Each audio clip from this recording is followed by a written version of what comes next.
Hey guys, I'm Danny Spees and today's 101 ingredient is kale. Now, I don't know about you guys, but I spent years having no idea that this stuff was edible because the only time I saw it, it was on my plate as a garnish. But it turns out not only is this stuff edible, but it is super good for us and it's absolutely delicious. Kale is a dark leafy wintergreen that is packed with vitamins and minerals.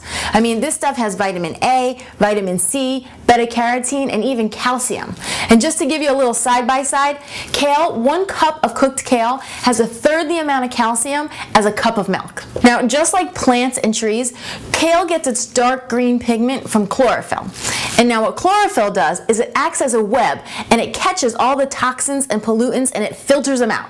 So when we eat kale, that's exactly what it's doing in our bodies. It's great for our lungs and our respiratory system. Not to mention, if you live near a city or a highway, or if you're around a lot of secondhand smoke, that's another great reason to add some kale to your diet.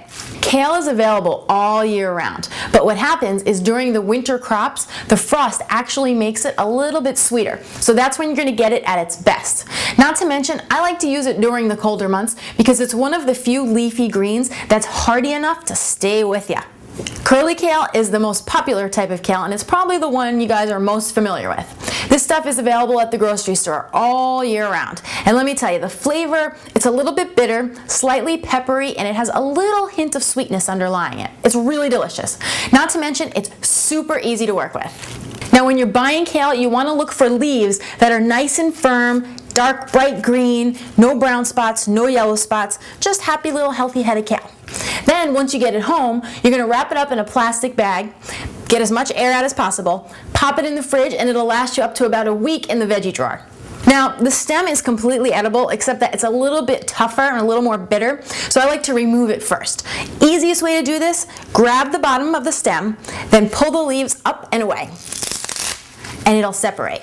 So once you've got everything separated, you've got 2 choices with the stems. You can either A, toss them, or B, chop them up nice and fine, and then what's going to happen is they're going to need a little bit of extra cooking time. So if you're making your kale leaves, you want to get the stems in about 10 minutes earlier in order to break them down.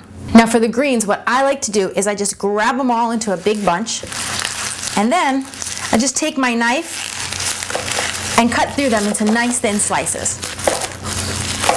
Now the last thing I do is give it a rinse off. I like to do the washing part last with the kale because I just find it easier to separate the leaves and chop it all up first and then rinse it when I'm all done. Plus, this way I can pop it right into my salad spinner, give it a rinse, drain it out, and it's ready to go. So once you have your kale stemmed, cut, and cleaned, there are a bazillion and 1 things you can do with this stuff. You can do a simple steam and then give it a squish of lemon.